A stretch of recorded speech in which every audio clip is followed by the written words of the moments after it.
तो hello and welcome students, आज हम लोग पढ़ने वाले हैं द बैनियन ट्री के बारे में।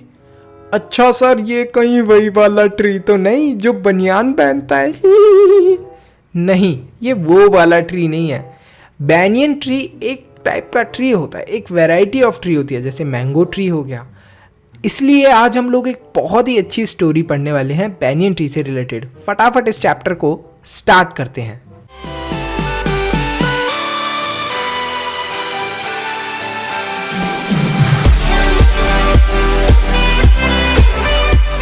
तो कहानी शुरू होती है एक लड़के से जो अपने ग्रैंडफादर के साथ देहरादून के अंदर रहा करता था। वहाँ पर उनके घर के पास में जो गार्डन था, एक बहुत पुराना उसके अंदर बैनियन ट्री था। जो बैनियन ट्री था वो पुराना तो था ही, लेकिन काफ़ी इंटरेस्टिंग भी लगा करता था उस लड़के को। तो वो उस पेड़ के नीचे जाकर बैठ जाया करता था।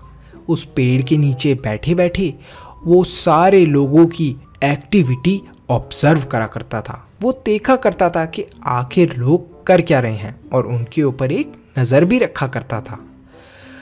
अब उसके ग्रैंडफादर तो काफ़ी बुढ़े हो चुके थे, तो वो पेड़ वेड़ के ऊपर तो चढ़ नहीं पाते।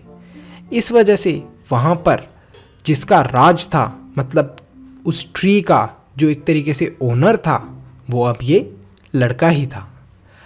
अब कहानी शुरू होती है एक छोटी सी स्क्वेरल से। एक स्क्वेरल होती है जो वहीं पर उस ट्री के पास में रहती है।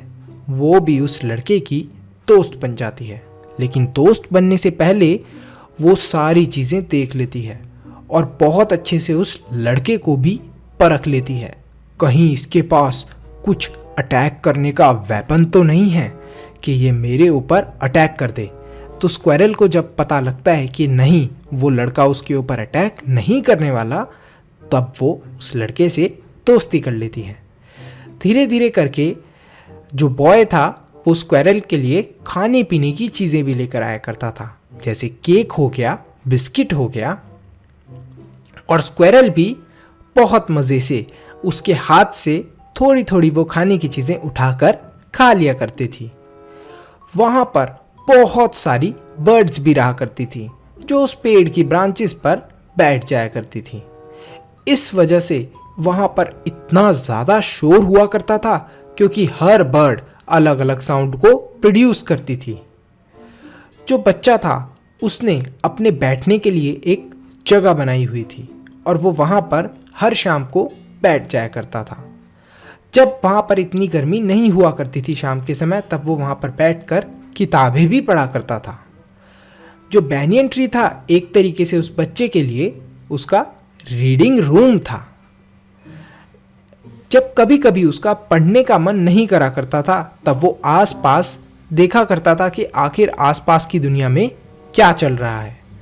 ऐसे ही एक दिन की बात है कि उसको एक मॉन्गूस और कोबरा की लड़ाई देखने को मिलती है। मॉन्गूस क्या होता है?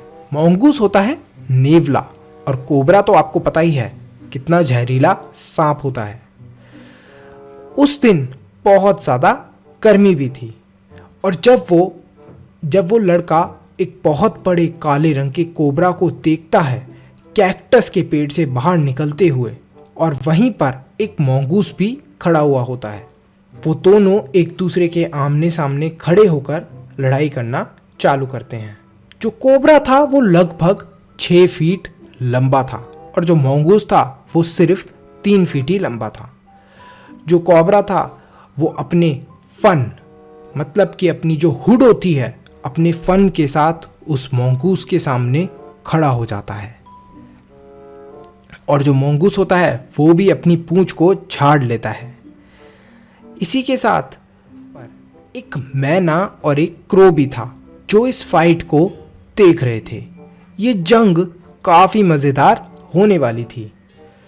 मॉन्गूस ने प्रिटेंड करा कि वो एक जगह पर जा रहा है, मतलब कि उसने दिखाने की कोशिश करी कि मैं एक डायरेक्शन, मतलब कि अलग डायरेक्शन में जा रहा हूँ। तो कोबरा ने जब उसकी मूवमेंट देखी तब उसने उसके ऊपर हमला कर दिया, लेकिन जब तक कोबरा उसको टच भी कर पाता वो उस जगह से दूसरी जगह पर चले गया था। जो mongoose था वो इतना तेज था, मतलब इतना फास्ट था कि कोबरा के अटैक करने से पहले ही एक जगह से दूसरी जगह शिफ्ट हो गया। इसी के साथ जब वो शिफ्ट हो रहा था तो उसने सांप को उसकी पीठ पर काट भी लिया, मतलब उस कोबरा को mongoose ने काट लिया। थोड़ी ही देर में कोबरा की पीठ से खून भी निकलने लगा। अब इतनी शानदार जंग के बीच में जब भी इनकी लड़ाई के राउंड्स हो रहे थे तो हर बार mongoose ही हर राउंड के अंदर जीत रहा था, क्योंकि वो था ही इतना फुर्तीला। तभी एक कौवा इनकी लड़ाई के बीच में आ जाता है, एक क्रो इनकी लड़ाई के बीच में आ जाता है और बेचारा क्रो स्नेक जो होता है उसकी बाइट का शिकार बन जाता है और वो वहीं के वहीं पर मर जाता है। धीरे धीरे करके mongoose के अटैक से कोबरा बहुत वीक होता जा रहा था। अल्टीमेटली जो कोबरा था वो अब थोड़ा थक भी गया था और वो इतना ज़्यादा पावरफुल नहीं रहा था, लेकिन mongoose ने फाइनली कोबरा को हरा ही दिया। हारने से पहले जो कोबरा था उसने अपना लास्ट अटेम्प्ट परफॉर्म करा और जब उसने अपने लास्ट अटेम्प्ट के अंदर उससे लड़ने की कोशिश करी तब भी वो mongoose से हार गया और mongoose उसको पकड़कर झाड़ी के पीछे खींचकर ले गया। तो यहीं पर हमारी ये जो स्टोरी है ये ख़त्म होती है। आई होप स्टूडेंट्स आपको अच्छे से समझ में आया हो और क्लास 7th में जाने के लिए कॉन्ग्रेचुलेशंस। आप इस चैनल को सब्सक्राइब कर सकते हैं, इस वीडियो को लाइक कर सकते हैं और क्लास 7th में जाने के लिए जो भी बच्चा एक्साइटेड है फटाफट बताएं कमेंट सेक्शन के अंदर कि आप क्या कुछ करने वाले हैं क्लास 7th के अंदर। और क्लास 7th के अंदर भी मैं वीडियोस डाल रहा हूं और डाल भी चुका हूं, तो वो आप ज़रूर देखें। Thanks for watching, see you in the next class, bye bye till then. तो अगर आपने ये वीडियो यहाँ तक देख लिया है तो लाइक और सब्सक्राइब ज़रूर करें। और एक और चीज़ कि स्टे हैप्पी, स्टे हेल्दी और मन्नू से ज्ञान लेते रहो। See you in the next video. Thanks for watching.